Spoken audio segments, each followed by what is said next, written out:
alegro de veros. La verdad es que hoy, aprovechando un poco este mundo, pues había pensado también evadirnos un poco de la triste realidad que estamos viendo en todo el telediario casi todo el tiempo, ¿no? Y remontarnos muy para atrás. Ya os comenté la semana pasada que quería dedicar un día a que habláramos de un concepto que es una palabreja muy rara, que es la biogénesis. La biogénesis es el origen de la vida en nuestro planeta, ¿de acuerdo? A efectos reales, nosotros solo sabemos de la existencia de vida en nuestro planeta.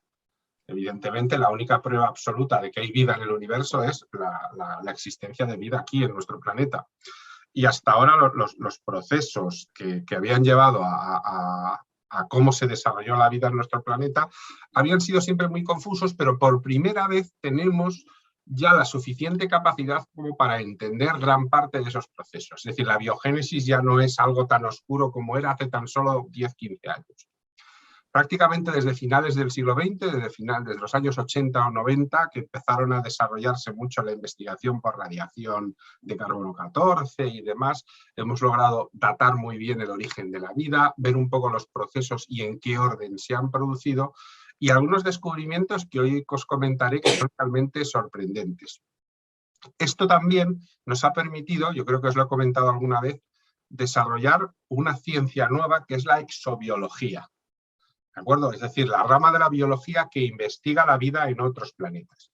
Claro, muchos diréis, pero si no hay vida en otros planetas, bueno, de momento la exobiología, que es una ciencia, y es una ciencia reconocida, lo que hace es teorizar. Es decir, cómo podría ser la vida. Normalmente, y esto tiene un sentido muy evidente, si en la Tierra tiene unas determinadas características, de momento nosotros estamos buscando formas de vida que tengan una similitud posiblemente con las características que han llevado a la Tierra a tener vida. Por eso en Marte, por ejemplo, se ha llevado la búsqueda de la misma orden, es decir, buscar agua, agua líquida, buscar ciertos productos que son desechos habituales de condiciones biológicas, etcétera, etcétera. Y de momento el camino está siendo bueno, porque de momento está siendo positivo en todo. Pero claro, como ya nos han demostrado otros libros y otros documentales que vemos por ahí, al final la vida que un día encontremos en un planeta lejano evidentemente tendrá las características de evolución darwinianas de ese planeta y no se parecerá absolutamente en nada a lo que nosotros podamos imaginar. Pero sí que es verdad que tiene que haber unas características comunes que vamos a intentar entender, porque es un proceso un poco farragoso y complicado. Y sobre todo porque entran dos ciencias que para mí siempre han sido un poco extrañas y os va a sorprender un poco, que son la química y la biología. No me gusta la química, voy a hacer mi confesión absoluta. Químicos y físicos nunca nos hemos llevado bien. Nos queremos, pero nos lanzamos constantes pullas. Pues yo como físico les digo que son unos cocinitas y ellos siempre me dicen, y vosotros solo sabéis jugar con péndulos. Sí, son cosas de ese estilo. Pero sí que es cierto que entiendo perfectamente el lenguaje de la química y las palabrejas esas tan absolutamente complicadas que se manejan, especialmente en la química orgánica. Yo recuerdo que Asimov lo contaba en un artículo muy bueno, que luego os pasaré para que lo leáis, pero casi toda la química orgánica fue desarrollada por alemanes. Y los alemanes tienen esa tendencia a hacer palabras enormemente largas, ¿no?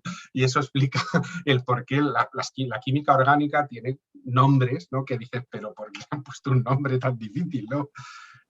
Aminobenzaldehído, cosas así. Bueno, porque en realidad los alemanes incluso lo hacen a veces, es unir varias palabras para formar una palabra nueva, ¿no? Y como los grandes desarrolladores de la química orgánica a finales del siglo XIX fueron científicos químicos alemanes, pues lo hicieron así. He tratado de evitar lo más posible el recurrir a fórmulas químicas. Sí que veréis algunos nombres, pero yo creo que es muy importante que entendamos por ejemplo, los nombres básicos del ADN. Es decir, ¿qué es lo que compone el ADN? Que cuando oiga esos nombres pueda decir, ah, claro, me están hablando de ADN. Porque muchas veces el ADN es la suma de una serie de cosas, de una serie de lípidos, de fosfolípidos, que guardan información de una manera determinada. Es bueno que sepamos el nombre de esas cosas porque de esa manera luego, si estoy viendo un documental, si estoy viendo una película, incluso para eso que digo yo de mal cine, ¿no? Ah, lo han dicho mal, ha dicho tal cosa y eso no va ahí, ¿no? Seamos capaces incluso de llegar hasta ahí. Pues vamos a intentar hacer un camino lo más rápido posible, pero también lo más entendible posible, sobre la famosa biogénesis y por qué nuestro planeta es como es y tiene pues las maravillas, ¿no? que lógicamente tiene. Voy a compartir una presentación. ¿La veis, verdad? Sí. Muy bien, pues aquí tenemos la biogénesis, el comienzo de la vida en la Tierra. La biogénesis es una palabra un poco complicada, ¿no? Porque viene del griego, más o menos de no vida en el principio, sería la traducción literal. Es decir, a, que suele ser una partícula que se asocia con el no o con la ausencia de algo, bio, vida, y esa palabra en griego que no sé cómo es, que es origen o principio, el génesis, ¿no? Como en la Biblia, por ejemplo. Es decir, la biogénesis habla cómo desde lo no vivo surge lo vivo. ¿De acuerdo? Partiendo de materia inerte, encontramos compuestos orgánicos que finalmente llevan a tener criaturas vivas. Esto, claro, puede entrar en conflicto para una persona, por ejemplo, que sea creyente en una religión o que, por ejemplo, también sea creyente en el famoso concepto del diseño inteligente, ¿no? No me voy a detener mucho en estos aspectos. No me suelo detener nunca en el tema de la fe en la religión porque considero que la fe es como un cajón muy personal de cada uno, ¿de acuerdo? Pero no es una explicación científica. A mí yo no me puedo creer a nivel científico que la vida aparece pues porque un dios, ya sea Dios, Buda, bueno, Buda no era un dios, el dios que os imagines, ¿no? Decida crear el universo o crear vida o influir vida a través del barro o lo que fuera. Creo que es una explicación de mito y por lo tanto yo no la puedo tomar en serio como tal, pero entiendo que haya gente que es creyente y diga, no, acepto lo que tú me dices científicamente, pero creo que hay un motor final que es Dios y que es el que ha creado todo. Bueno, entra dentro de las creencias de cada persona.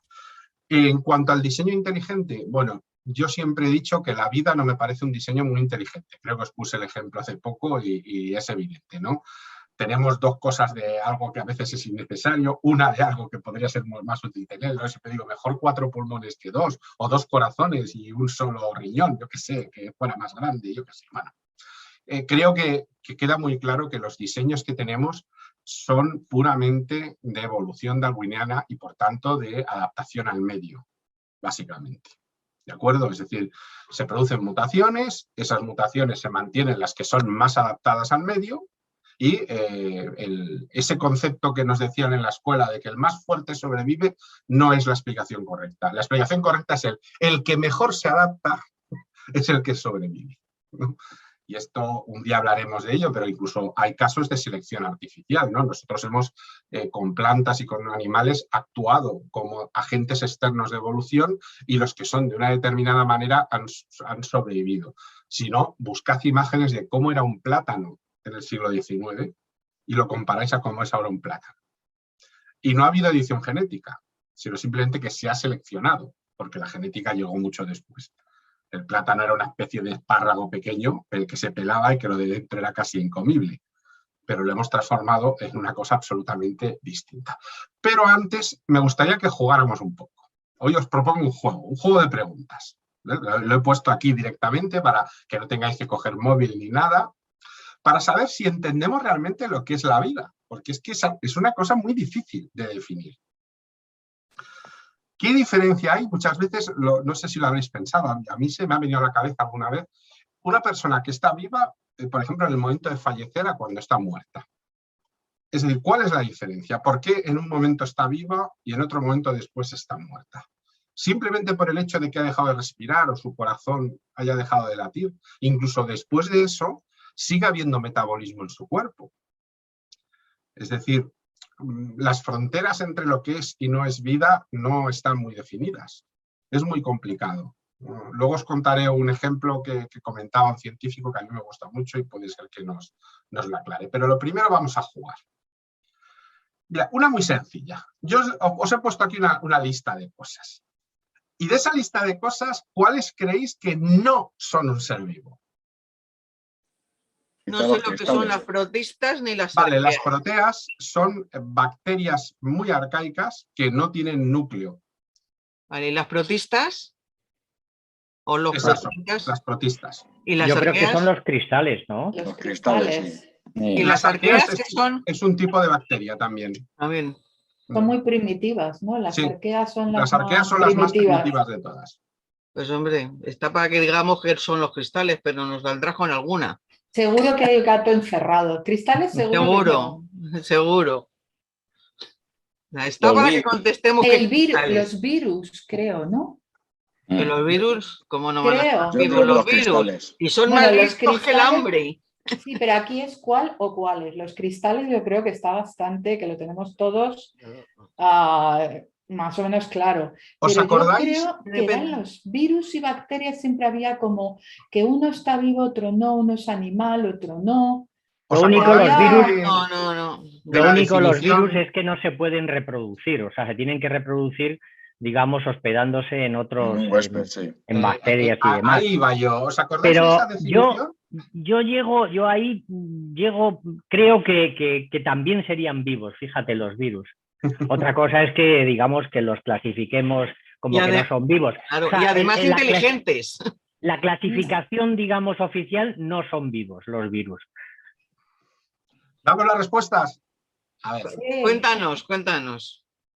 Bien. Obviamente, los cristales, aunque fijaros, si utilizáramos una definición de vida muy típica de la escuela, aquello que nos contaba de que son de alguna manera unos seres que nacen, crecen, se reproducen y finalmente mueren, los cristales, por poner un ejemplo, pueden cumplir con ciertas cuestiones. No hablo del cristal del vidrio, hablo de cristales minerales, ¿no? Hay cristales minerales que crecen, que aparecen por una reacción química, que interaccionan con el medio que les rodean, pero evidentemente ni se reproducen ni tampoco mueren como tal, se pueden descomponer por efectos químicos, ¿de acuerdo? Por lo tanto, no son seres vivos. Con los virus tenemos un problema porque están muy en el borde de ser seres vivos, pero realmente no cumplen con todas las condiciones que veremos después. Evidentemente, como nos comentaba Jesús, no se pueden reproducir sin la ayuda de otra célula, porque normalmente, salvo unos pocos virus, que sí los hay, casi todos los virus solo tienen ARN. Hay algunos virus de ADN, por ejemplo el coronavirus, vamos, pero el ARN es la materia principal y el ARN no es autorreplicante. Esto hace que los virus ya no cumplan con esa parte reproductiva, pero tampoco tenemos muy claro sus funciones son realmente metabólicas, porque también tienen un metabolismo muy básico, apenas reaccionan al medio que están alrededor y ni siquiera tenemos muy claro que puedan morir como tal.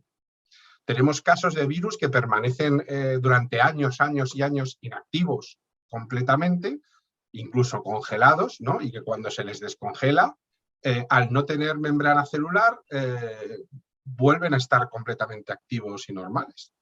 Es decir, son unos seres realmente extraños, ¿no? Están un poco en el borde entre estar vivos y no estar vivos. ¿De acuerdo?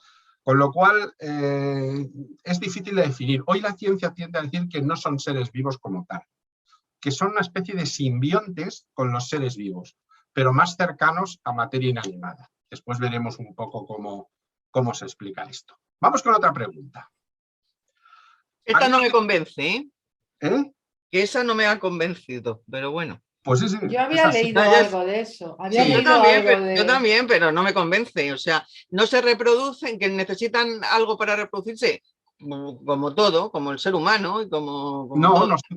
nosotros menos los hermafroditas que se reproducen a sí mismos, lo demás, todos necesitan. Nosotros no necesitamos ADN externo para reproducirnos. ¿De acuerdo? Es decir, no necesitamos el ADN de otra criatura, sino que utilizamos ADN humano en todo momento. ¿De acuerdo? Es decir, no utilizamos un perro o un gato para reproducirnos, ¿no? Mientras que el virus necesita cualquier tipo de ADN porque no lo tiene, no tiene ADN, salvo unos pocos que luego hablaremos de ellos, no tienen ADN. El no tener ADN indica que es una protovida, de alguna manera, muy primitiva, cuando no existía el ADN todavía. O sea que la definición de vida es cualquier sujeto que tenga ADN. En la Tierra sí, tiene que tener, por lo menos tiene que tener un código genético. En la Tierra eso, sí. Eso sería la definición de vida. No, esa tampoco valdría, porque un cadáver tiene ADN y no está vivo. Hay que añadir más cosas. Pero ha estado vivo. Ha estado vivo, pero en el momento de ser un cadáver, por mucho ADN que tenga, no está vivo. Lo que pasa es que aquí estamos mezclando lo que es un individuo concreto con una especie. Es decir, estamos hablando de especies y el cadáver... Le estamos separando. Es decir, tiene que ser una definición que valga para un individuo. ¿De acuerdo? Tiene que ser una definición, como muy bien dices, que valga para un individuo. Porque si no, nos podemos quedar... De hecho, en la tercera pregunta veréis más clara esa diferencia. Porque es una pregunta trampa entre especie e individuo. Por ejemplo, reproducción, si por ejemplo yo no tengo hijos, no estoy viva, no soy un ser vivo. O sea... no es que no tengas hijos, es una cuestión diferente, es que no pudieras tenerlos. Yo no puedo. Significaría que no estuvieras viva. Pues no estás viva, Estrella. Tienes que tener una serie de características. Nosotros tenemos voluntad, porque somos entonces podemos o no querer hijos, o puedes tener una enfermedad que te impida tenerlos, o cualquier otra cosa. Pero eso no te define como ser vivo, es una característica. Los seres vivos como característica tienen que reproducirse, porque si no, como especie, efectivamente, desaparece. Ahí va, que todos estos rasgos no se pueden limitar a un ejemplar de una especie, sino que es una característica de una especie. Pero que puede ser aceptada por todos sus individuos. Ya, pero que te quiero decir que no es un individuo concreto de la especie, vale sino una característica general. Vale para un general. individuo concreto. Es decir, todos los individuos de la especie tienen que cumplir con esas reglas y a su vez la regla como tal afecta a la evolución de la especie. Pero vale para los dos lados. Es decir, un virus como tal no tiene la opción de reproducirse, con lo cual tiene esa pata, no puede hacerla. ¿De acuerdo? Pero no tiene otras también que son importantes. Es decir, la reproducción es algo muy anexo a la vida. Y sin embargo le estáis dando un peso importante. ¿Sabéis por qué? Porque somos seres humanos y lo racionalizamos. Pero no es importante. De hecho, veréis que no es tan importante ahora. Fijaros en estas listas. Solo una es correcta. Tiene que ser de la parte de arriba. Sí, bueno, no sé, porque lo de organización, desde luego la parte de arriba que son los que lleva el término reproducción. Los de abajo ya los hemos eliminado. Pues no sé, nacimiento... Yo creo que la rosa.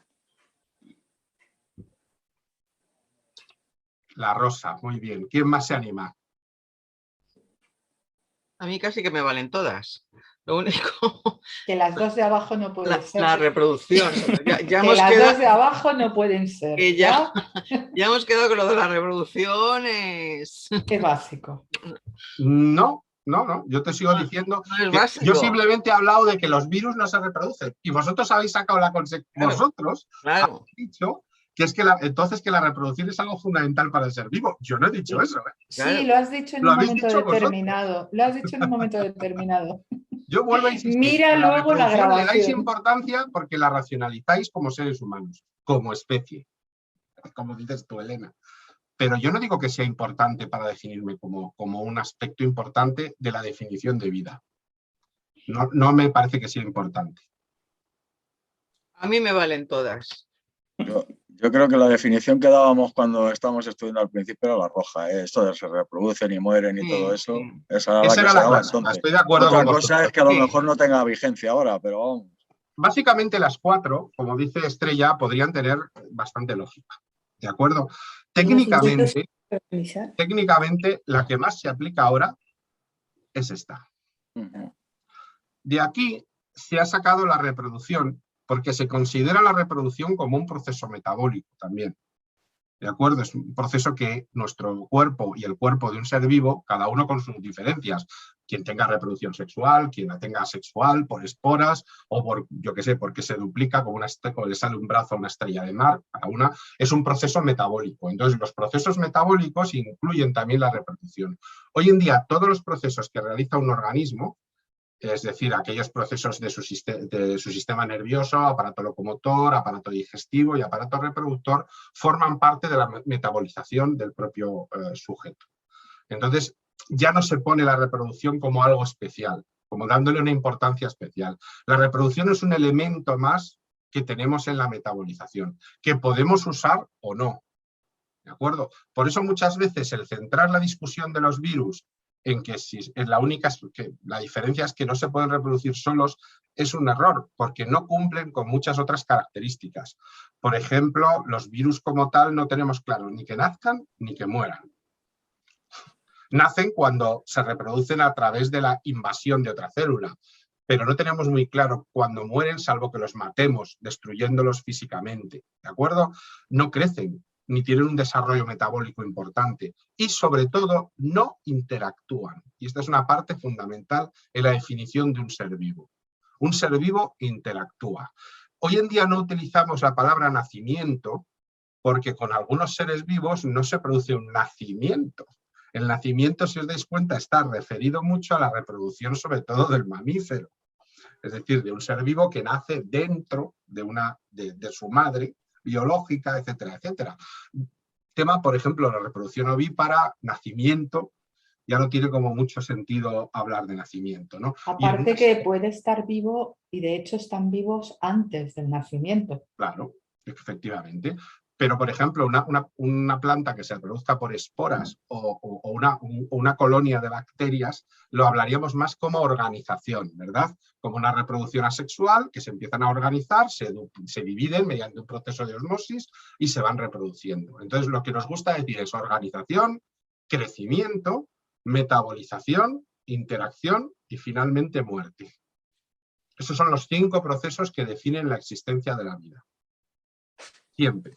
Y fijaros que para que esos 5 procesos funcionen, tiene que haber una serie de cuestiones anexas, que es, por ejemplo, una temperatura adecuada que lo permita, energía para consumir y que se desarrolle, combustible, por decirlo de alguna manera, ¿no? Para que ese ser vivo pueda funcionar.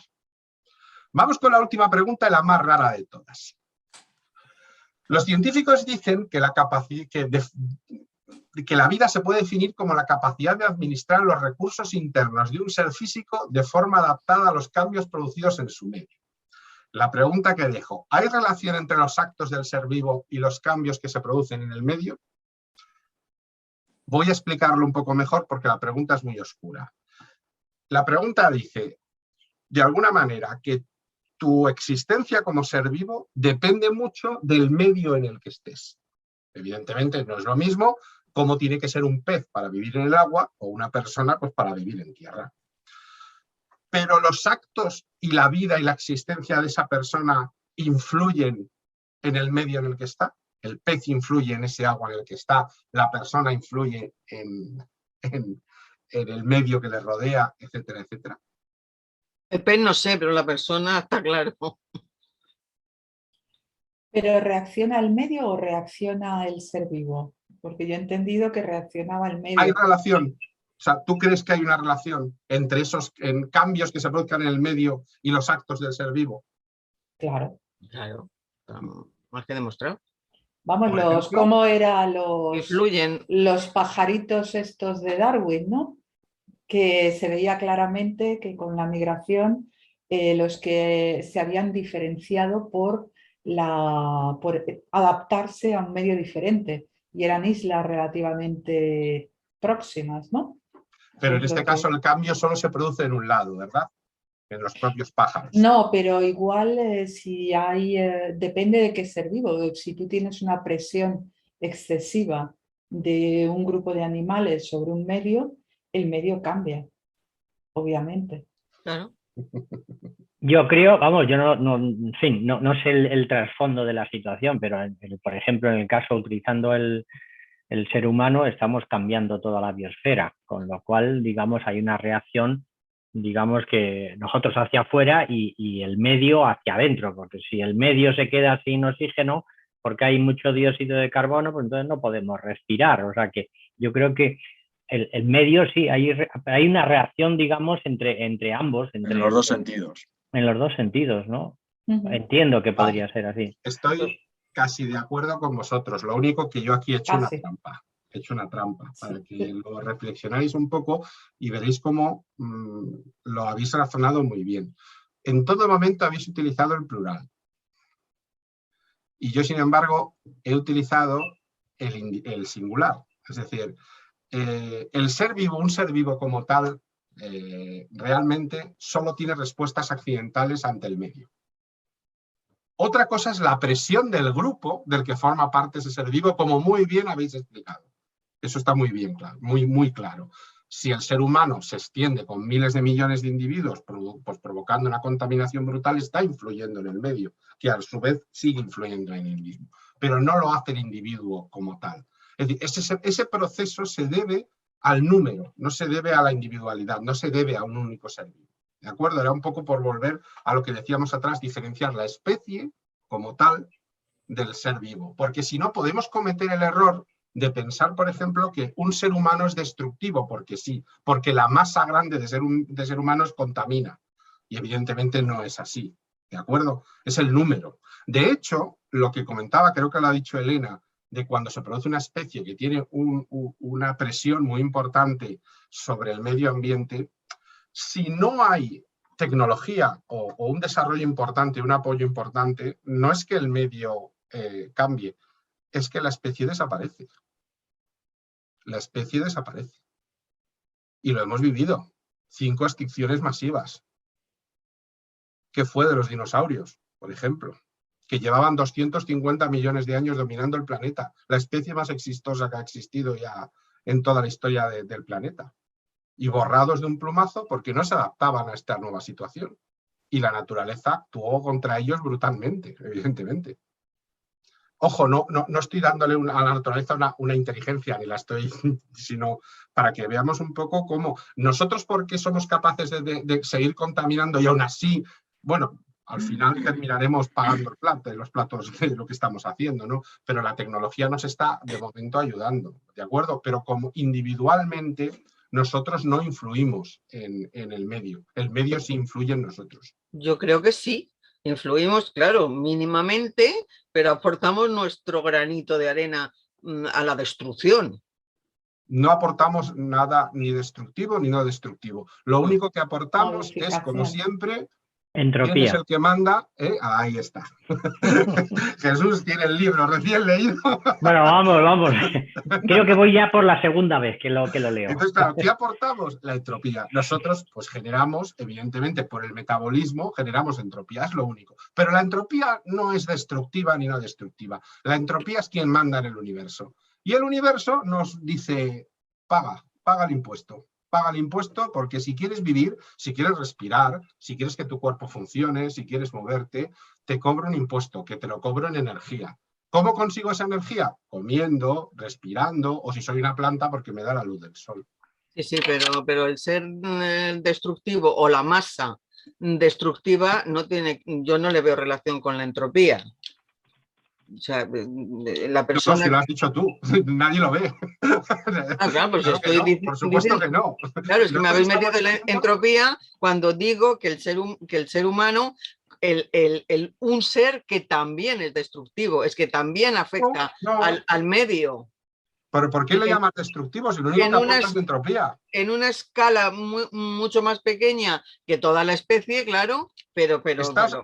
Estás dándole un raciocinio a la entropía que no tiene. La entropía es un hecho científico, ni es destructiva ni constructiva.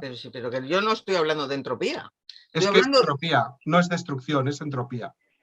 Tú cuando respiras... Que yo cuando tiro al océano una botella de plástico, ¿es entropía? también tus músculos han hecho el esfuerzo para tirar la botella, con lo cual has emitido calor. Pero el hecho de que tú tires una botella de plástico no tiene nada que ver con las características de un ser vivo.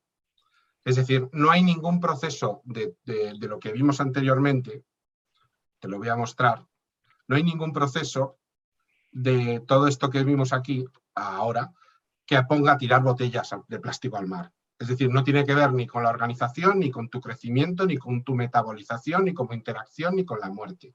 Es porque tú, aparte, por tu voluntad, has decidido hacer otra cosa que es destructiva. Pero los seres vivos, nosotros definimos los seres vivos con estas características. Un pez no tira una botella de agua al mar porque no fabrica además botellas, ¿verdad? O un pájaro o un insecto, ¿no? Entonces, de estas 5 cosas, ¿qué es lo que aportan al medio que le rodean? La entropía por la energía que gastan. Otra cosa, como tú dices, es que tú fabriques cosas y entonces haya basura, pero eso ya es por la civilización. Sí, porque somos una civilización y una civilización tecnológica y entonces cada vez tenemos más basura, pero te das cuenta que eso tiene que ver mucho con el grupo, no tiene que ver con el individuo. Si tú vivieras aislada en una isla, viviendo únicamente de lo que coges del campo y demás, seguramente no generarías basuras, ¿verdad? Porque como todo sería biodegradable. Ojo, no estoy defendiendo que vivamos todos en islas del Caribe. Sabemos que... Ojalá. Ojalá, pero no tenemos suficiente. Qué aburrido. No, ya no es que aburrido, somos seres sociales, efectivamente. ¿Eh? Pero bueno, fijaros cómo simplemente un juego como este ya ha generado muchísima controversia. Y es porque ni siquiera tenemos un acuerdo en muchos aspectos todavía en la ciencia para definir completamente la vida. Ni siquiera lo tenemos.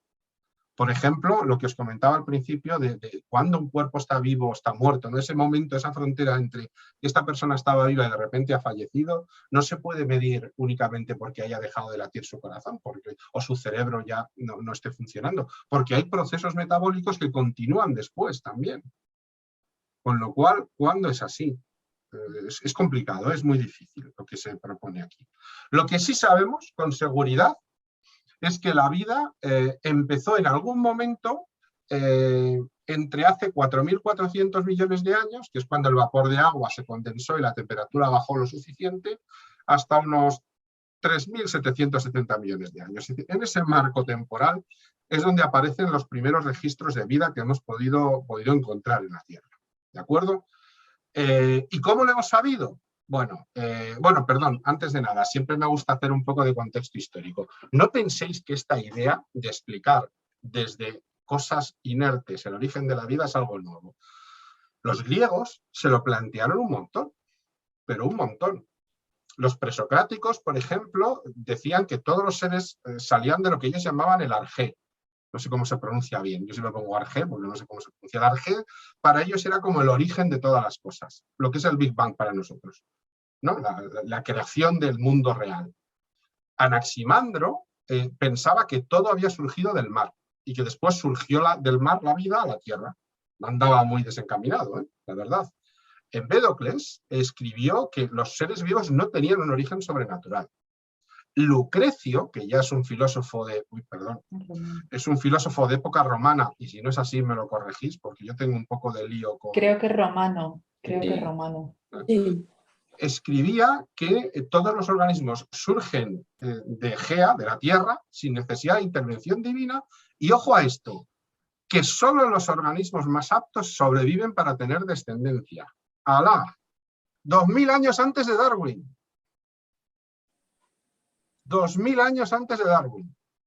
Ojo, no creía en una evolución desde un ser y que fueran saliendo de él todos. Ellos pensaban que se creaban individualmente los animales. Por ejemplo, el pez tal, el pez cual, el tiburón, el pez espada, el no sé cuántos, el perro, el gato, ¿no? No evolucionaban desde otros animales, ¿no? Y que algunos no eran viables. Por ejemplo, las leyendas de dragones y de unicornios, pues hablaban de animales que como no eran buenos pues, para sobrevivir, pues no habían tenido descendencia. Estas ideas influyen mucho incluso en el Renacimiento, o sea, para que os fijéis que no es una cosa de ahora, sino que desde hace mucho se lo estaban planteando. Bueno, Nuestra mejor herramienta para detectar la antigüedad de la vida son las pruebas de radioisótopos, en este caso de los famosos radioisótopos de carbono, el famoso carbono 12 y carbono 14. Y yo aquí os he dejado una explicación más o menos cómo funcionan. Los seres vivos, tanto las plantas como los animales, absorben isótopos de carbono. De alguna manera, los que más absorben son los del carbono más sencillo, ¿de acuerdo? Que es el 12, y sabemos que la cantidad de carbono 14, sabemos cuánto se va perdiendo por semidesintegración a lo largo de los años. Entonces sabemos por la cantidad de 12 y de 14 que tiene, por ejemplo, si cogemos un hueso de un dinosaurio, podemos datar perfectamente la antigüedad de ese hueso, con un margen de error pequeñísimo. Esto solo vale para seres vivos. Lo digo porque muchas veces hablan por ahí, no, hemos cogido una roca y le hemos hecho la datación por carbono 14. No, no. Es únicamente para fósiles de seres vivos, ¿de acuerdo? No se puede utilizar cuando hablamos de materia inerte. Y aplicando un poquito esta idea, hemos descubierto, sobre todo en Groenlandia, donde encontramos una masa de tierra de la más antigua que conocemos, en lo que actualmente son las islas de Aquilia y también en el cinturón supracortical en Isua, pues vida, fósiles de seres vivos de hace 3.850 millones de años. Es decir, que la Tierra estuvo habitada prácticamente desde que se solidificó. Fue un proceso muy rápido. En el momento que la Tierra como planeta ya estaba sólida, enseguida aparecieron seres vivos. Enseguida. Lo que está pasando ahora en Canarias, ¿no? Sí, fijaros cómo enseguida ya se están colonizando las rocas en cuanto... Pero bueno, también es cierto que alrededor tienen vida, ¿no? No era como aquí que surgía de la no existencia de ningún tipo de vida. La idea es que seguramente en los océanos primitivos que teníamos en la Tierra entonces y también en océanos, lagos y ríos, se originaron esas primeras bacterias, ¿no? Los primeros seres vivos que parecía todo indicar serían bacterias. Tened en cuenta también que nuestra atmósfera era muy anóxica, había muy poco oxígeno. Luego seguramente eran bacterias anaeróbicas, es decir, bacterias que no necesitaban respirar oxígeno. Pero ojo, y esto es muy importante, las bacterias anaeróbicas producen como resto oxígeno también, junto con las plantas, con lo cual puede explicar muy bien la rapidísima oxigenación de la superficie de la Tierra. Además, en esas cuevas y en esas lagunas se protegían todavía de la radiación ultravioleta que llegaba a la Tierra, a la superficie de la Tierra, en una cantidad bastante grande, porque no había capa de ozono para protegernos. ¿Qué son metales de transición, Santiago? Si cogéis la tabla periódica, a la izquierda, según miráis a la tabla, a la izquierda metales, a la derecha no metales. Lo que está en el medio es metales de transición. Por ejemplo, el hierro. El hierro es un metal de transición. El cromo, el níquel, el paladio, el oro, la plata, son metales de transición. ¿De acuerdo? De hecho, como digo yo de broma en clase muchas veces, los metales que pensáis como metales, cuando os preguntan, ¿de un metal? El plomo, pues esos son los metales de transición. Y sin embargo, el litio, sodio, potasio, rubidio, cesio, que son metales que no te suenan a lo mejor como metales, esos son los metales más puros, de alguna manera, los que están más a la izquierda de la tabla periódica. Aquí tenéis algunas imágenes tomadas, por ejemplo, en rocas sedimentarias de esas estructuras tubulares formadas por bacterias, ¿no? Estas casos fueron en la zona de Quebec, Canadá. Y aquí la datación es confusa porque están muy mezcladas con otros restos y dan variaciones entre 3.700 y 4.280 millones de años. Es decir, incluso podrían ser más antiguas que las que hemos detectado en Groenlandia. Es decir, una de las características fundamentales es que la Tierra tuvo vida prácticamente según se formó. Es decir, cuando se enfrió lo suficiente para ser un planeta sólido, enseguida apareció la vida. Y esto para mí es como muy importante, no sé si lo veis vosotros así, porque me hace pensar que la vida tal vez no sea un proceso raro en el universo. Es decir, si aquí surgió tan rápido y ha funcionado tan bien, e incluso en otros planetas, como en el caso de Marte, estamos encontrando restos que podrían indicar procesos biológicos, aunque todavía no los hayamos podido comprobar, pues a lo mejor la vida es una cosa muy común en el universo y nos vamos a encontrar en cuanto podamos con cantidad de planetas que albergan vida, ya sea microbiana o de cualquier tipo. sin duda las fuentes hidrotermales, ¿no? ¿Os acordáis, no? Las fuentes son un ejemplo muy, muy evidente. Aquí tenéis algunos. Santiago, yo creo que nos estás haciendo trampa, porque has pegado un salto muy grande y directamente te has ido a bacterias que ya tienen una organización, sí, digamos, muy grande. Y entonces, tienes razón, tienes toda la razón.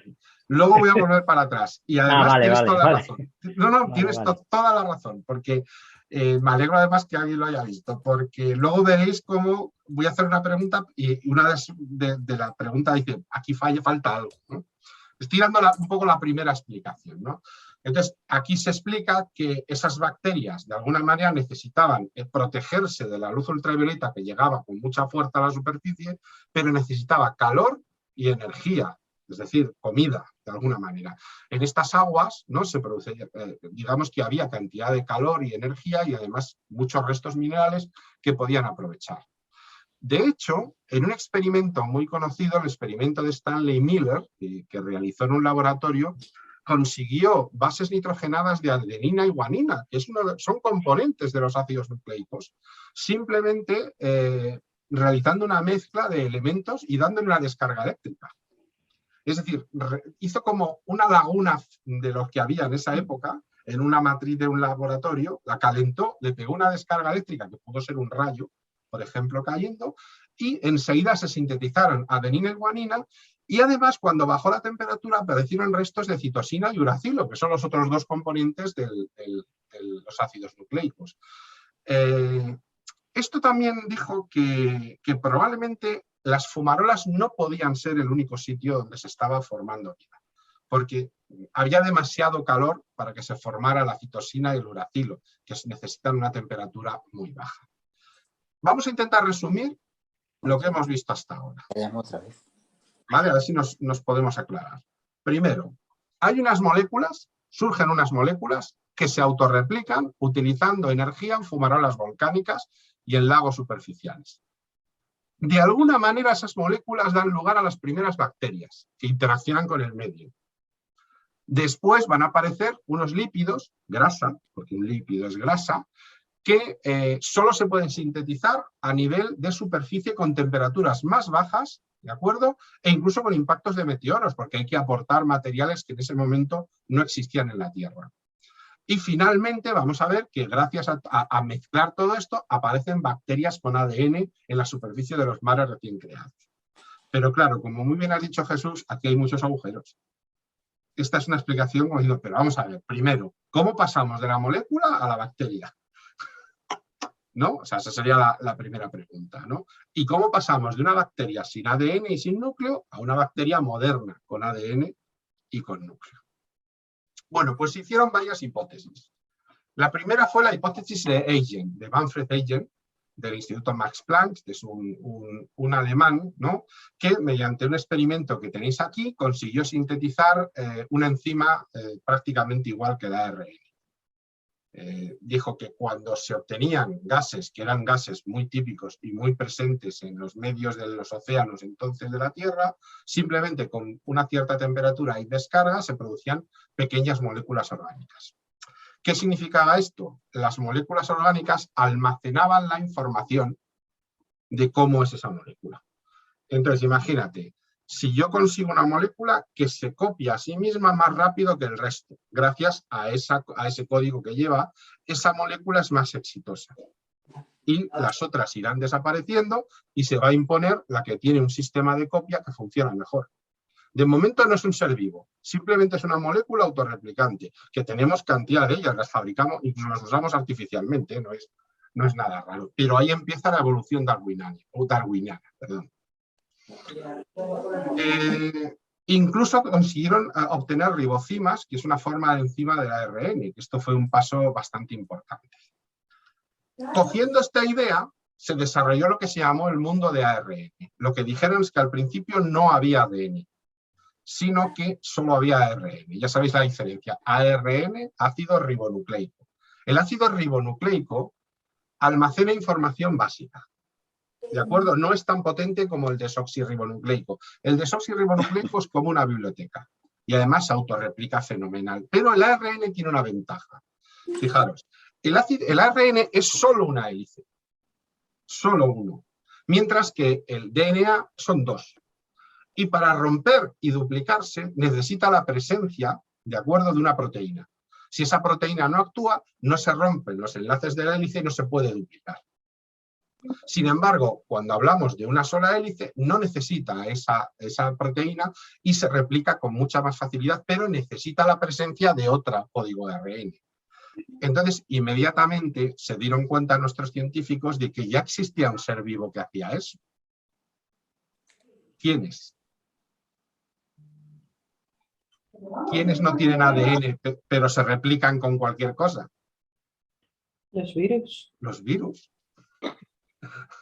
Entonces dijeron, ahí va, ahí va. Así va a resultar que los primeros seres que existieron no eran seres vivos, sino que ese paso intermedio entre la entre la máquina molecular y el ser vivo como lo conocemos, son los virus. Los virus, ahora sí lo sabemos, luego volveremos a esto de las chimeneas, ¿de acuerdo? Bueno, vamos a volver para atrás, que si no nos vamos. Los virus son el ser pseudovivo más antiguo del planeta, más antiguo que las bacterias. ¿De acuerdo? Es el paso intermedio entre las máquinas moleculares y las primeras bacterias. Y ha sido tan exitoso y ha funcionado tan bien que algunos virus, con cambios genéticos, evidentemente, porque el virus cuando se reproduce usando el código genético de otra célula, también puede sufrir algún cambio. De hecho, lo estamos viendo con el COVID, ¿no? Las mutaciones que se producen con el COVID se deben a eso. O sea, ha infectado a un paciente y ese paciente modifica un poco la genética del virus y el virus es un pelín diferente, ¿no? Pues muchos de estos virus han ido sobreviviendo. Y el mundo de ARN, en realidad, podríamos traducirlo como los virus, como ese paso intermedio que hay entre el ser inerte, la máquina molecular, y la bacteria, que sería un poco el ser vivo real que aparece en primer lugar. Esto también llevó a volver a la hipótesis del mundo de azufre. Dijo, ¿esto dónde pudo haber pasado? Pues en ese momento el único lugar, volvíamos al origen, serían las fumarolas volcánicas. Sería el mejor lugar para que se pudiera producir este proceso, porque había una bioquímica buena para que se produjeran todos los elementos necesarios para formar los primeros virus. Y de alguna manera lo que sabemos ahora es que en estas cavernas submarinas o bajo lagos y ríos se habían moléculas recién sintetizadas, ¿de acuerdo?, que aumentaban la presencia de lo que llamamos oligómeros, que son como pequeñas máquinas moleculares. Tendríamos luego temperaturas adecuadas, un flujo de agua hidrotermal que produce energía y comida, ¿de acuerdo? Y formaban proteínas y de esa manera apareció el ARN y por lo tanto con las ribonucleoproteínas aparecieron lo que hoy llamamos virus. El último antepasado común universal, el último ser, por tanto, lo llamamos Luca, ¿de acuerdo? Este es el ser del que somos todos descendientes. El Last Universal Common Ancestor, Luca, nuestro amigo Luca. Muy italiano. Nuestro tatarabuelo. Elevado al tatara, efectivamente, abuelo. ¿No? Todos descendemos de Luca. Luca era una bacteria ya, ¿de acuerdo? Pero ahora fijaros en una cosa. Como bacteria ya incluía un núcleo con presencia de ácido desoxirribonucleico, con DNA, con ADN, ya incluía también cloroplastos o en el caso que no fuera una vegetal, mitocondrias. Y esto ha hecho investigar mucho a la gente y han descubierto que las mitocondrias y los cloroplastos, es decir, esas partes de la célula que producen la energía de nuestro cuerpo, de cualquier célula, son básicamente una especie de contenedor de ARN. Y vuelvo a preguntaros, ¿a qué os suena eso? Virus. Virus. ¿Qué es lo que se piensa ahora? Previamente a Luca, una bacteria se infecta con un virus, pero no lo destruye, sino que mutuamente se hacen un simbionte. Y ese virus queda dentro de la bacteria y se convierte en parte de lo que formarían luego las mitocondrias o los cloroplastos. Esto es fundamental, es decir, de alguna manera somos descendientes de la mezcla de una protobacteria con un virus. Perdona, Santiago, efectivamente las mitocondrias y los cloroplastos se decían que se piensa que estaban independientes y demás. Pero yo pensé que eran bacterias o eran arqueobacterias estos dos, los cloroplastos y los mitocondrias, que provienen, la frontera entre estos regímenes debe ser muy... Es difícil de definir. Sí que es verdad que el ARN que tienen no encajaría demasiado con una protobacteria, salvo que fuera una bacteria que prácticamente estuviera todavía en formación. Los ribosomas, los ribocimas, los intrones, los retrones, todos los plásmidos, los exones, todos tienen ARN. Pero también tienen ADN, ¿eh? Lo que pasa que tiene muy poquito. Eso es. Y luego también se dice que han migrado, digamos, el ADN. Eso es decir, claro, se ha producido una transformación, lógicamente, estamos hablando de un proceso de miles de millones de años. De hecho, esto es una teoría que encaja muy bien, pero realmente tampoco tenemos al 100% de que pueda ser completamente la más correcta, pero posiblemente estamos hablando de un proceso, lo vamos a ver en esta imagen, que posiblemente tenga que ver pues, con una cianobacteria, como tú nombras, por ejemplo, ¿no? Que fuera la que creara finalmente los cloroplastos o las mitocondrias. Hay otra teoría que habla de un virus, es decir, las dos serían válidas. Aquí en esta imagen, por ejemplo, es la que tú nombras, ¿no? En este caso se propone que son cianobacterias, las que son absorbidas por esa célula, protocélula, de alguna manera. Sin embargo, no sé si se llama Phil Smith o algo por el estilo, el científico que desarrolla la idea de que tal vez también pudieran haber sido virus. ¿De acuerdo?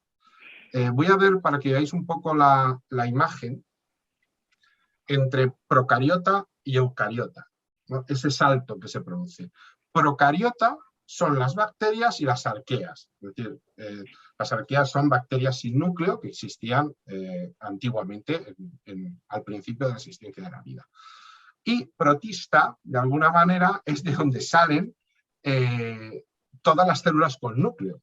Por tanto, todas las células que forman los seres vivos. Animalia, somos nosotros, los animales. Fungi, los hongos y las setas. Y plantae, como podéis ver, las plantas.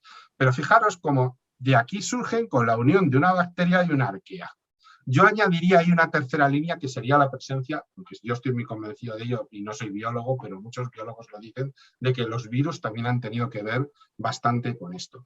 Y también hay una relación directa de bacteria con plantae, porque las bacterias como tal, además de poder tener mitocondrias, tienen cloroplastos. Tienen una característica fundamental que nosotros no tenemos, con lo cual debe haber habido una comunicación bacteria-plantae directa. ¿Veis un poco la estructura? Esta es muy curiosa, este dibujo, porque os sirve para entender, eucariotas son los seres que ahora existen, ¿de acuerdo? Por alguna manera. Procariota, estaríamos hablando de los seres que existían al principio. ¿Vale? Y dentro de... Dime. No, pero hay bacterias ahora todavía, ¿no? O sea, sí, por supuesto, y arqueas también. Por eso que quiero decir, no eran los eucariotas, no tenía algo que ver con la capacidad de respirar oxígeno o algo así. Casi todas las bacterias antiguas eran cianobacterias, ahora ya no, ahora hay bacterias que también respiran oxígeno, y algunas peligrosas, pero no es solo esa definición, hay más. Pero es importante que entendamos, ¿no? Que protista, es decir, los seres vivos que tienen células con núcleo, surgen de la unión de bacterias y arqueas. Lo cual nos da una reflexión muy importante. El origen de la vida y todo el peso de ese árbol de la vida en la Tierra se debe a seres unicelulares, muy pequeños, las bacterias, las arqueas y los virus. Sin ellos no existiría absolutamente nada. Y sin esas relaciones que se produjeron hace 3.000 millones de años entre ellos, no darían lugar a los protistas, ni a plantae, ni a fungi, ni a animalia, es decir, a lo que consideramos vida eucariota. Esto es muy importante que lo tengamos claro. ¿De acuerdo? ¿Preguntas? Los protistas significa que tienen más de una célula. Eso es. Y que tienen núcleo. Sí, bueno, son eurocarietas, sí. Exacto. Pero fíjate que no, que generalmente se desecha el virus. En casi todos los sitios no aparece, digamos, el virus como... Luego os digo cómo se llama la teoría exactamente, porque es relativamente moderna, pero fijaros incluso en el árbol de la derecha, no se les da importancia, es decir, prácticamente aparecen todos los seres vivos, más o menos como los que conocemos, pero no citamos a los virus ni le damos ninguna importancia, cuando hoy se considera que los virus en el proceso inicial, en el momento inicial de la formación de la vida, han jugado su papel, porque ya existían en ese momento. Han jugado su papel.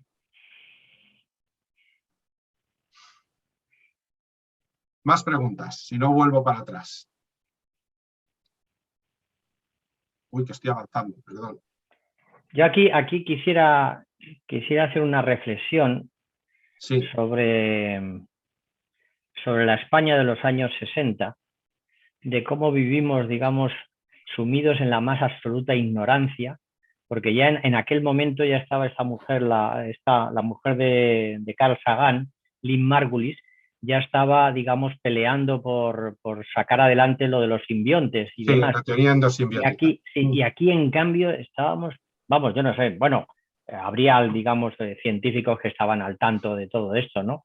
Pero, digamos, aquí todavía íbamos con palio, entrábamos en la iglesia bajo palio y todo esto, ¿no?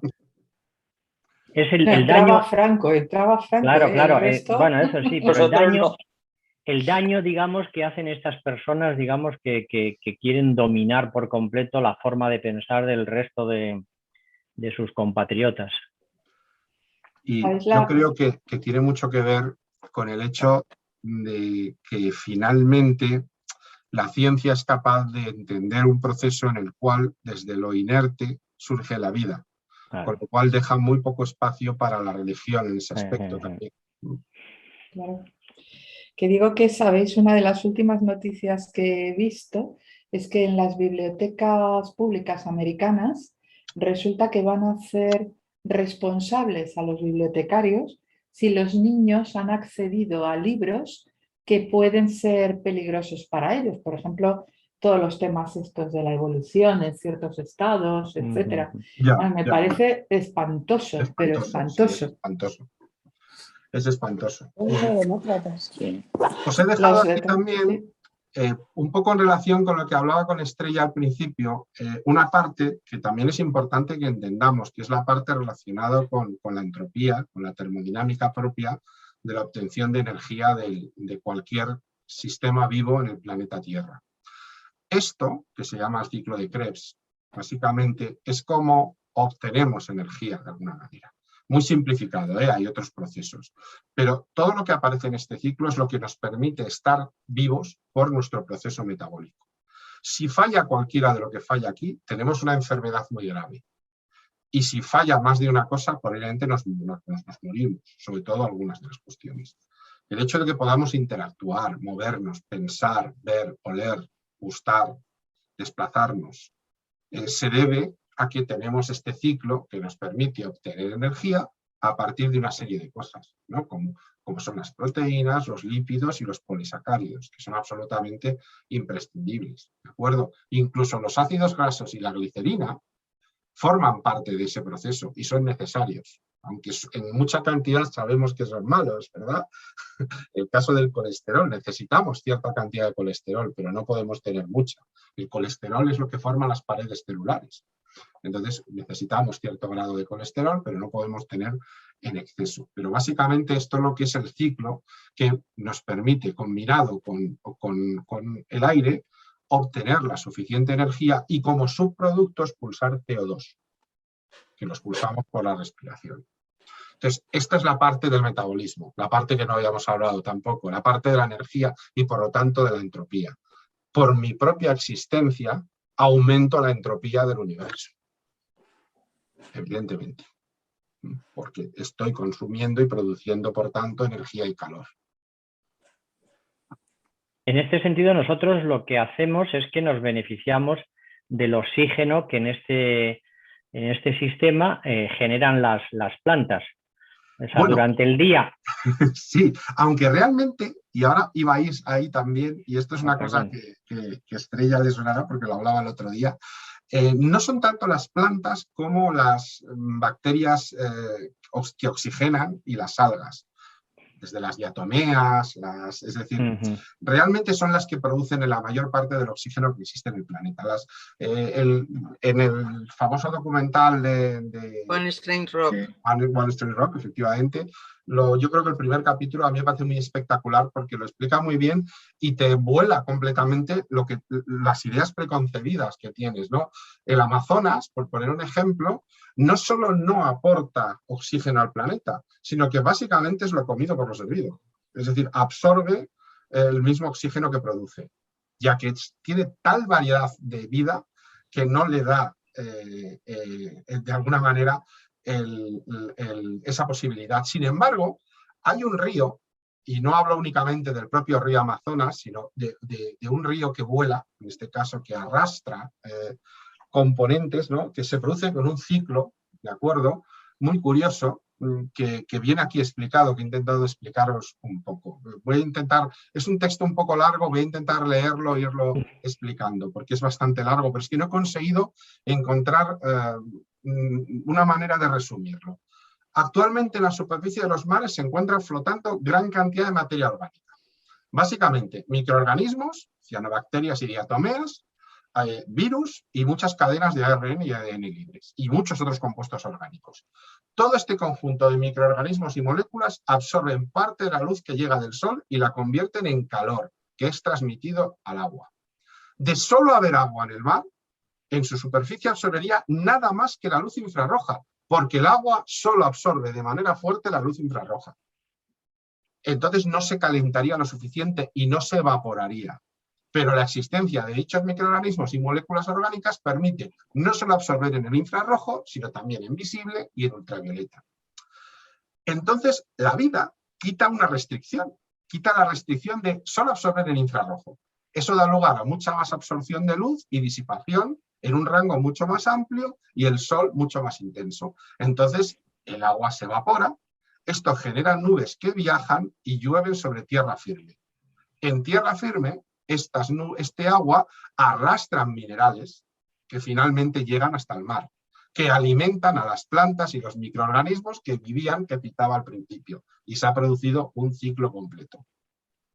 Y es así como se produjo la oxigenación del planeta. Las plantas ayudaron, pero realmente quienes oxigenaron y mantienen el oxígeno de este planeta son los microorganismos que producen oxígeno, ya sean sobre todo algas, diatomeas y algunas cianobacterias, que sobre todo viven en el mar.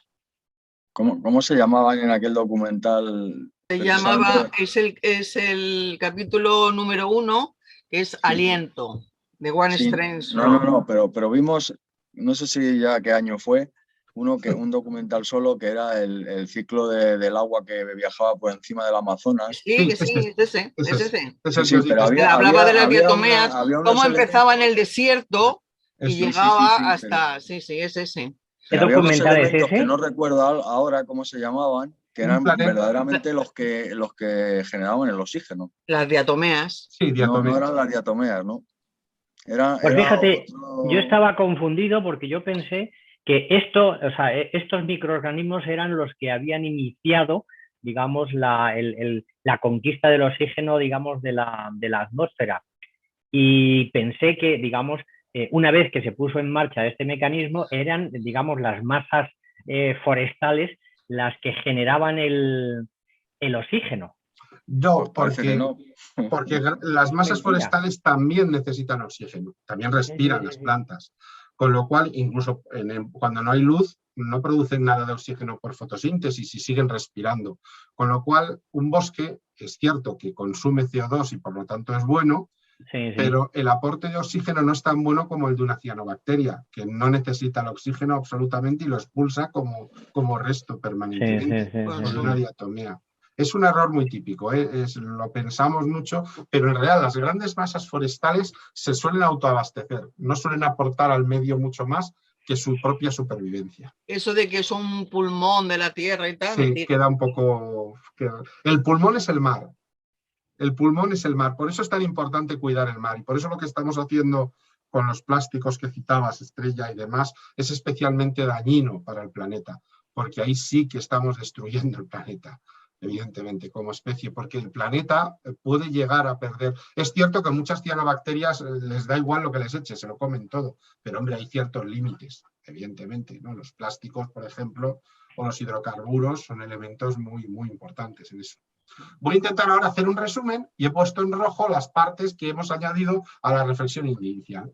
Primero surgen esas moléculas autorreplicantes, esas moléculas ya tienen componentes especializados que luego formarán parte de las células, se crean las bases de los ARN, aparecen los virus y sus variantes, hay varios tipos de virus, las moléculas dan lugar a las primeras bacterias que interaccionan con el medio, la asociación de elementos, es decir, la teoría endiosimbiótica, es decir, elementos, bacterias que se juntan, que son absorbidas, favorecen, porque mejoran la entropía metabólica, aparecen los lípidos pesados que van a formar las paredes de las células más grandes y ya pueden salir de las cuevas porque ya están protegidos, ya pueden colonizar también la superficie del mar y finalmente aparecen bacterias con ADN en la superficie de los mares recién creados, hace unos 2.700 millones de años. Este sí que sería, por tanto, ese proceso de unos 1.000 millones de años, 1.000 millones de años, hasta llegar a una célula moderna procariota. 1.000 millones de años. Y a partir de allí, todo se disparó. 300 millones de años más tarde ya había seres pluricelulares de bastante tamaño en los mares, que fueron los primeros, lógicamente, que se habitaron. Ya estábamos ensuciando los océanos. Bueno, en este caso no, porque eran seres vivos que no creaban sociedad. Bueno, un poco después. Oye, la diferencia, mira, ahora que has puesto el dibujo, la diferencia entre bacteria y arqueobacteria, ¿cuál es? Bueno, básicamente las diferencias están en el núcleo, en que las arqueas suelen ser cianobacterias todas, es decir, no respiran oxígeno. No recuerdo ahora alguna diferencia más que hay, pero no la recuerdo. De hecho, todavía existen las arqueas, ¿eh? No han desaparecido. Sí, no, pero es curioso que hacen esta diferenciación siempre tan drástica, como dos cosas distintas, no sé qué, y nunca he leído, digamos así, un poco como definición de arqueobacteria. Porque tendría que mirarlo, ahí me puede el desconocimiento, pero sé que puede estar un poco por ahí. Aquí también dejo la idea esa, ¿no?, de que somos una suma de virus y de bacterias. Es decir, algunos componentes de nuestras células son pequeñas bacterias que fueron asociadas simbióticamente y también otros componentes han venido de virus que también fueron aceptados de manera simbiótica. Y ya está. Yo, si queréis, para apoyar un poco la clase de hoy, hay otro capítulo de One Strange Rock que se llama Génesis. ¿Dónde está ese documental? En Disney. Es de Disney, sí. Disney Plus. Sí. En Netflix ya no está, estuvo, pero ya no está. Pero me ha costado encontrarlo. ¿Dónde está entonces ahora? Disney Plus. En Disney. National Geographic. Dentro de Disney, en la parte de National Geographic, eso es. Me voy a tener que hacer de Disney. Yo, pues es que no me apetecía, pero... No, pues hazte porque tiene unos documentales maravillosos. Lo tengo asociado a niños y ya no tengo niños. Yo también, claro, yo también. Por eso pero tiene mucho lo tenía y no lo abría. Tiene mucho para sí. National Geographic tiene el de ¿cómo se llama la productora? La de 20th Century Foxes, ¿no? O sea, que no solo está Disney, Marvel y Star Wars. Tienes bastante. Y solo con el National Geographic, pues oye, es que está muy bien. Porque además en National Geographic tienes todo. Es que es difícil encontrar algo que no te guste. Desde, yo qué sé, la arqueología hasta la ciencia pura. Es que lo tienes todo. Es todo interesante. Sí. Todo esto que has comentado de la simbiosis, te lo pregunto por si has leído más temas. Yo lo último que he leído habla de que, es un concepto que efectivamente hasta los años 60, 70, y bueno, hasta los años 80, 90, que al final se admitió. Lo de la simbiosis no estaba muy bien visto, no estaba muy bien admitido. Y en cambio ahora mismo hasta inclusive hablan de que esa diferenciación entre especies que había, de que no podían, digamos, mezclarse especies, se está también empezando a romper.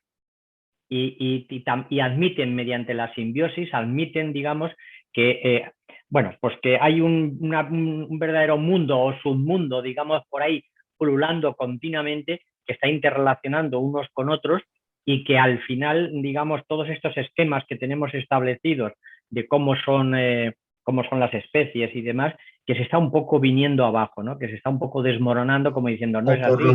O por lo menos hay una parte que se llama neodarwinismo, en el cual incluso la teoría de la evolución no se cuestiona, pero se le da menos importancia a la mutación aleatoria y más a la teoría endosimbiótica, de tal manera que se pueden producir simbiosis constantemente que afectan a el propio proceso evolutivo. ¿Y pensáis que hay una muestra muy buena de esto? En la resistencia a los antibióticos de algunas bacterias. O sea, nosotros estamos creando artificialmente y lo que han hecho las bacterias para resistir es asociarse. Es decir, las bacterias que resisten antibióticos es porque se han creado simbiosis con otras bacterias que les proporcionan esa resistencia. Ajá, qué curioso, sí. Pues fijaros, de hecho yo muchas veces cuando estoy con alguien que dice, me pregunta, pues demuéstrame eso de la evolución. Digo, pues mira, ¿has oído hablar de las bacterias que son resistentes a los antibióticos? Ahí tienes una clara muestra de que la evolución existe. Y lo hemos medido ahora. Lo que sí es verdad es que cada vez más, digamos, hay se habla de que, por supuesto, la evolución, digamos, es el último peldaño, pero que internamente se habla de que también hay, digamos, hay unos procesos que propician, digamos, esta evolución, que no solo es la mutación, claro, sino que hay unos mecanismos ya internos, el tema de los genes COX y todo esto, que de alguna forma propician, digamos, una serie de cambios en una dirección determinada y que luego lo único que hace es que aquellos que afloran y que tienen vida, digamos, la selección natural, la evolución, digamos, es la que le dice tú no vales o tú no vales. Aquí, ¿sabes? Si queréis más sobre esto, Richard Dawkins es un buen ejemplo para poder leer sobre este tema. Lo que pasa es que él está en contra, ¿eh? Sí, pero lo explica muy bien. Yo le reconozco que es un tío que para exponer que está en contra hace una exposición muy buena de la teoría. Sí. Mucha gente me dice, pues yo siempre le digo, pues leerle a él, porque aunque va en contra no es de estas personas, no. Primero presenta la teoría, cómo es, y después él pone pegas, él cree más en esto de los genes egoístas, ¿no? Y todas estas teorías. Pero, por ejemplo, lo que comentas, en el caso del ser humano, pues parece ser que estamos preprogramados para ciertas cosas y que nuestra propia para cambios, para ciertos cambios, ¿no? Y el hecho del habla, del lenguaje hablado, por poner un ejemplo, ¿no? Y que eso que nosotros pensábamos que era un proceso que solo el Homo sapiens tenía, era un proceso preprogramado en toda la línea Homo, de alguna manera. Ahora ya sabemos, por ejemplo, que los neandertales también eran capaces de tener lenguaje. A lo mejor no era un lenguaje tan complicado, simbólico como el nuestro, pero ya había una programación para que esto fuera. Y es un tema que me parece muy, muy interesante. ¿Cómo he dicho que se llamaba? Richard Dawkins. El del gen egoísta. Tiene el gen egoísta, el relojero ciego, el escalando montes improbables, el de... A ver, yo siempre digo que si os gusta la ciencia, en algún momento tenéis que leer algo de Richard Dawkins. Es inevitable. Es denso, ¿eh? Es denso. No es fácil, pero yo creo que vosotros ya sois gente con mucha experiencia en ciencia. Y... ¿Cómo se escribe el apellido ese? Sí, mira, el que lo ha puesto Elena. Dawkins, con D-A-W-K-I-N-S. Es un ortodoxo de Darwin. Gracias, Elena. Total. You're welcome. Sí. El gen lo que pasa que puede ser interesante. En contra, bueno, no en contra, sino que hay la alternativa, estaba el Stephen Jay Gould y Niels Eldredge, que también es el del equilibrio puntuado y demás, que estaba un poco, en fin, bueno, hay de todo ahí. Pero también, vamos, creo que merece la pena. Era Ernst May, ¿no? Que tiene que ver más con el equilibrio interrumpido y el equilibrio puntuado, ¿verdad? Sí, ese es el Eldredge, el Niels Eldredge, y y Stephen Jay Gould, que son los dos que... Eso es, sí, que son dos paleontólogos que crearon aquel artículo que equilibrio estructural es una alternativa al gradualismo, algo así. Efectivamente, que estaba en contra del gradualismo, sino que se van acumulando levantó hasta que se pone... en su momento, bueno, aquello fue... Cierto. Ahora cuando lo has comentado, es verdad. Lo que sí es curioso es que... Lo que sí es curioso, digo, que son... Hay teorías que están totalmente establecidas y no sé qué, y luego poco a poco empiezan, digamos, a resquebrajarse, a empezar a tener huecos, digamos, sobre todo aquello que el que instauró una teoría de este tipo y dejó algún hueco por ahí, digamos, sin llenar, al final ese hueco es el que se abre, digamos, lo que le pasó a Newton, ¿no? Con la gravedad, que dejó algunas cosas ahí incompletas y por ahí se fue. Claro, hasta que llegó la teoría de la relatividad, que podría explicar esos conceptos, pues era imposible. Pero de ahí es un clásico, ¿no? La estructura de las revoluciones científicas de Kant. Kant, no Kant, Kant. K-A-H-N, creo recordar. Y es eso, es lo que tú has dicho. O sea, sí, lo es el filósofo de la ciencia. Empieza una nueva, los van desarrollando y tal. Y siempre el hueco es que llega uno y lo tira y empieza otra vez el proceso, ¿no? Sí. Bueno, y de hecho hoy en día tiene más que ver, no tanto con tirar la teoría, o sea, por ejemplo, usando el ejemplo exacto de Darwin, ¿no? Nadie discute la teoría de la evolución, simplemente que no podemos pensar que hay un único proceso para la teoría de la evolución. Ahora hemos descubierto que hay tipos de genes, que nos preprograman para cambios evolutivos, que luego están las mutaciones aleatorias, pero que no son tan importantes como creíamos inicialmente, y luego la adaptación al medio, que también tiene su importancia, aunque el lamarckismo esto ya lo destacó y tampoco era, es decir, que hay como muchas cosas. De hecho, algunos científicos lo llaman la teoría del asesinato en el Orient Express. Es decir, que van buscando... No es uno solo, es un montón de culpables y que es muy difícil, por tanto, entender la evolución porque incluso como no conocemos todavía muy bien la preprogramación de nuestros propios genes, es difícil que podamos entender toda esta evolución. A mí la evolución me encanta, o sea, de la parte que más me gustaría saber de biología tiene que ver mucho con la evolución de la vida y la evolución humana, porque me parece absolutamente el pensar que de un ser inanimado hace 4.000 millones de años hemos acabado nosotros. Madre mía, a mí cuando me dicen la Biblia, cualquier relato épico, pues esto es mucho más épico. Cualquier relato, vamos. Pero mucho más. Pero bueno. No sé si tenéis alguna cosita más y espero que tampoco ya... Yo te pediría, yo particularmente, que algún día volvieses a retomar lo del tema de las leyes de la entropía y demás, porque es que... Sí, porque yo es todavía... que nos cuesta a mí me cuesta un trabajo. Lo podemos hacer. Yo tengo libros y más libros y por más que leo, cada vez lo entiendo menos. Me cuesta trabajo el entenderlo. Por supuesto. Además, la semana que viene vamos a hablar de materia oscura y energía oscura. Entonces necesitamos tocar un poco... Nuestro favorito. Y podemos hacer primero una intro, digamos, para repasar todo lo de entropía. ¡Uy, qué gallo! He salido. Y después, me está cambiando la voz, entra en la adolescencia. Sí. Estás volviendo atrás. De energía y materia oscura. Ya me gustaría. Sí. Benjamin Buttons. Muy bien. Bueno. Estrella, qué genio. Una cosita, una cosa. Dime.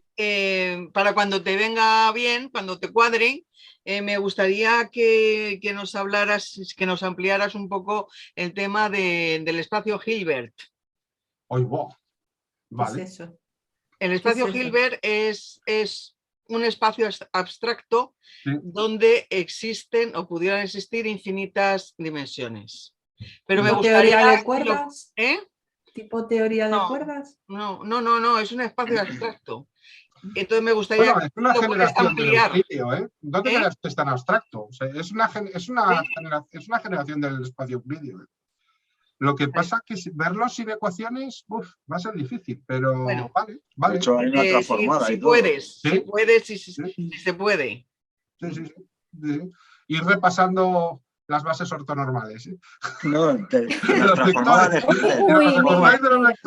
Yo soy de letras, orgullosamente de letras. Que no había manera.